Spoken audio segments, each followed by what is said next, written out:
Hi, this Labour government seems to be going from one crisis to another. First of all, Tulip Siddiq resigned as anti-corruption minister because of corruption from her family in Bangladesh, or alleged corruption. Obviously, we don't know the full details of it, but apparently she's one of them named on their sort of list of people that the Bangladeshi government are going after. Also, apparently, we have a £22 billion black hole, but Starmer can afford to give money here, there, and everywhere to train drivers, healthcare workers, the Ukraine, apparently, other aid projects, to other countries that don't really need it. And Labour are absolutely tanking in the polls, and they're now pretty much level on some polling data with Reform UK. So Reform UK are absolutely screaming up there, which is great. And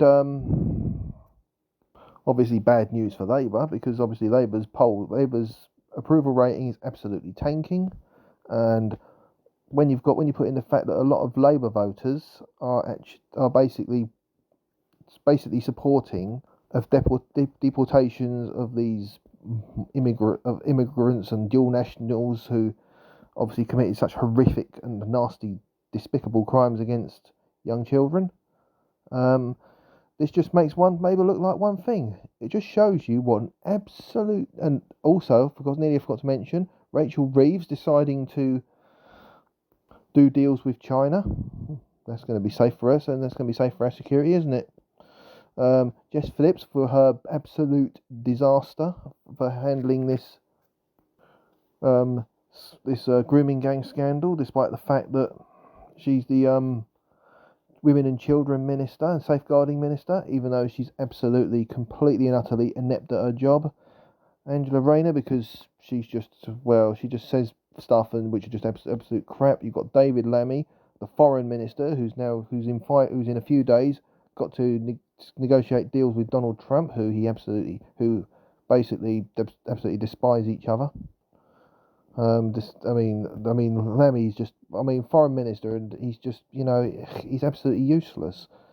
And obviously, when you add in the fact that Starmer is probably the worst prime minister ever, this just proves one thing: what an absolute and utter tragedy this Labour government really are.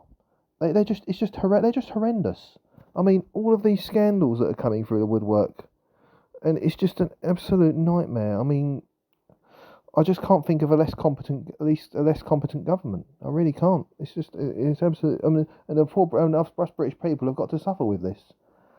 Have got to suffer with this absolute disaster of a government and their utter incompetence and all the lies they're telling. It's just absolutely horrendous. I for one am glad that I stopped voting Labour years ago. I used to vote them years ago when I was younger and didn't know any better, but now, at least now, I'm obviously a bit older and I can see Labour for what they really are and the absolutely disgusting government they really are. Obviously, years ago I switched to UKIP, and obviously since then Reform UK. So obviously I'll be voting Reform UK till the day I go, till the day I die, I guess. So yeah, this video just proves what an absolute tragedy this Labour government really are, and personally I can't wait to see them voted out, and I can't wait to see the absolute trouncing they're going to get in future elections. Thank you for listening.